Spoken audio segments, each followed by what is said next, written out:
Hello friends, study 98 UPSC में आप सभी लोगों का स्वागत है।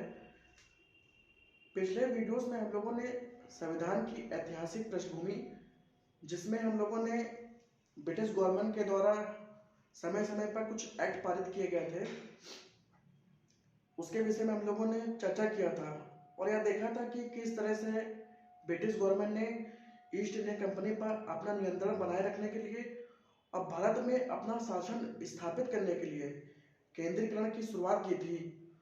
और आज हम लोग इस वीडियोस में ताज का शासन 1858 से 1947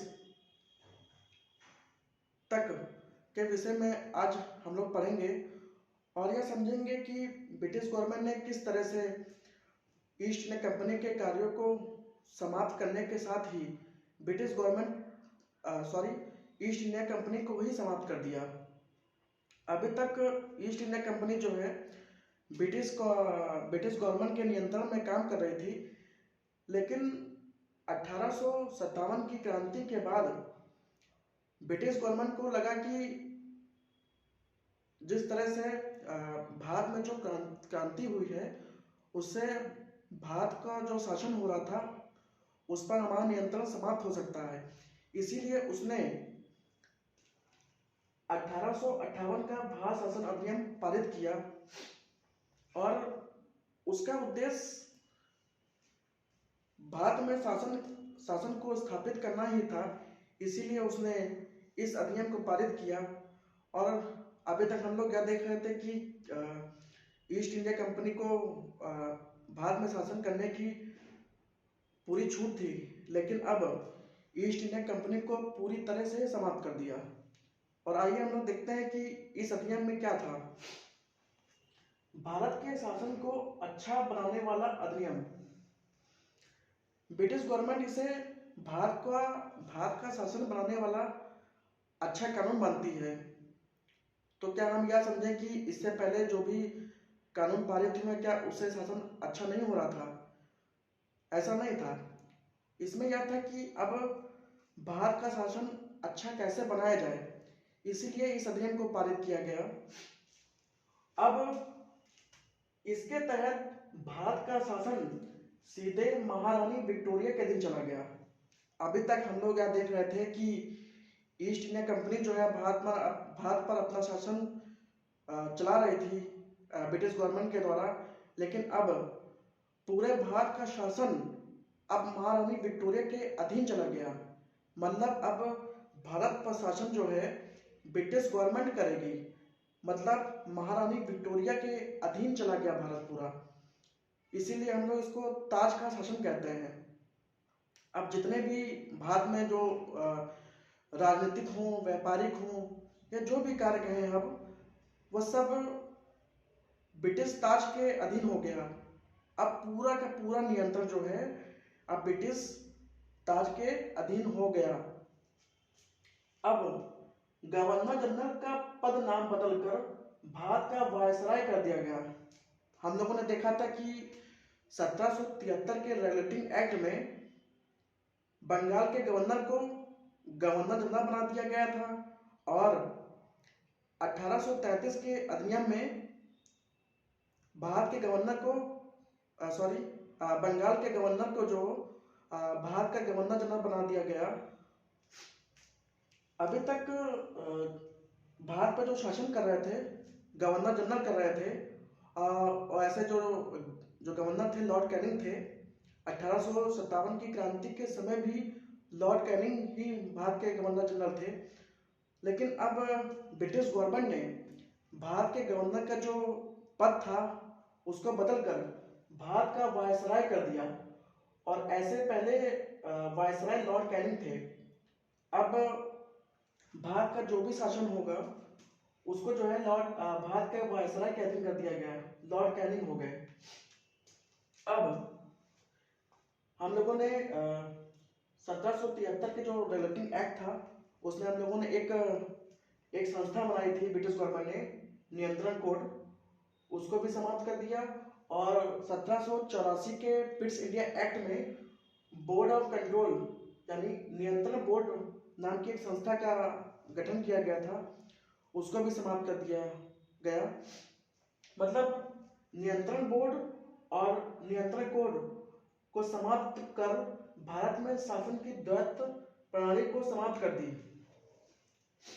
हम लोग अभी तक यह देख रहे थे कि जो है भारत में बोर्ड ऑफ कंट्रोल और कोड ऑफ डायरेक्टर के माध्यम से द्वैत प्रणाली जो शासन कर रही थी उसको समाप्त कर ईस्ट इंडिया कंपनी ने शासन की एक नई नींव रखी। और हम लोग यह देखते हैं इस अध्ययन में कि भारत में एक नए पद भारत के राष्ट्र सचिव का सृजन किया गया, जिसमें भारतीय प्रशासन पर संपूर्ण नियंत्रण की शक्ति निहित थी। अब भारत में एक नए पद के राज्य सचिव का सृजन किया गया। मतलब अब भारत सचिव जो होंगे वह ब्रिटिश कैबिनेट का सदस्य होगा, संसद के प्रति उत्तरदायी होगा, वह भारत का मंत्री होगा। उसकी सहायता के लिए 15 सदस्यीय परिषद का गठन किया गया जो एक सलाहकार समिति होगी, और परिषद का अध्यक्ष जो होगा वह भारत का सचिव होगा। मतलब अब भारत का शासन देखने के लिए ब्रिटिश कैबिनेट का एक सदस्य भारत का मंत्री है। अब वह जो है इंग्लैंड में बैठकर भारत के शासन को देखेगा। अब उस पर भारत के नियंत्रण की संपूर्ण शक्ति निहित थी। अब वह इंग्लैंड में बैठकर भारत पर शासन के बारे में जो है जितनी भी घटनाएं होंगी उस पर चर्चा किया जा सकता है। मतलब अब कोई भी घटनाएं होती हैं भारत में तो उसके लिए भारत सचिव जो है जिम्मेदार होंगे और उनसे किसी भी मामले में उनसे पूछा जा सकता है। और उनकी सहायता के लिए जो 15 सदस्य की जो है सलाहकार समिति बनी थी उनके माध्यम से अब भारत में जो भी नियंत्रण हो रहे थे, शासन हो रहा था, उसके विषय में अब उनसे हम भारत के राष्ट्र सचिव से जो है इस विषय में हम लोग चर्चा कर सकते हैं। इसीलिए इस पद का जो है सृजन किया गया था। अब 1858 के कानून का प्रमुख उद्देश्य प्रशासनिक मशीनरी में सुधार था, जिसके माध्यम से इंग्लैंड में भारतीय सरकार का अधीक्षण और उसका नियंत्रण हो सकता था। अब हम लोग ईस्ट इंडिया कंपनी के बारे में हम लोगों ने पढ़ा था और हम लोगों ने यह देखा था कि British government East India company के माध्यम से भारत में शासन स्थापित कर रही थी। लेकिन अब दो नए पद, एक भारत का वायसराय और दूसरा पद भारत का राज सचिव। ये जो भारत का वायसराय है ये पहले भारत के गवर्नर जनरल थे लॉर्ड कैनिंग, उन्हीं का पद नाम बदल कर इसको जो है भारत का वायसराय कर दिया गया। यह जो है भारत में अपना शासन देखेंगे और ये जो है भारत का राज सचिव जो थे ये इंग्लैंड में बैठकर भारत के शासन के बारे में सभी प्रकार की अधीक्षण करते रहेंगे। और इस अध्ययन में हम लोगों ने यह देखा कि किस तरह से ब्रिटिश गवर्नमेंट ने दो नए पद का सृजन किया और यह उनका उद्देश्य था कि किसी भी तरह से भारत पर शासन स्थापित करने के लिए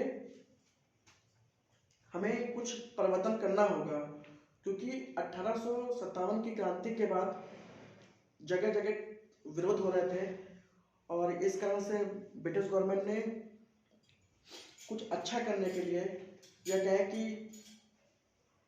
भारत के शासन को अच्छा बनाने वाला अधिनियम जो ब्रिटिश गवर्नमेंट कहती है उसको पारित किया।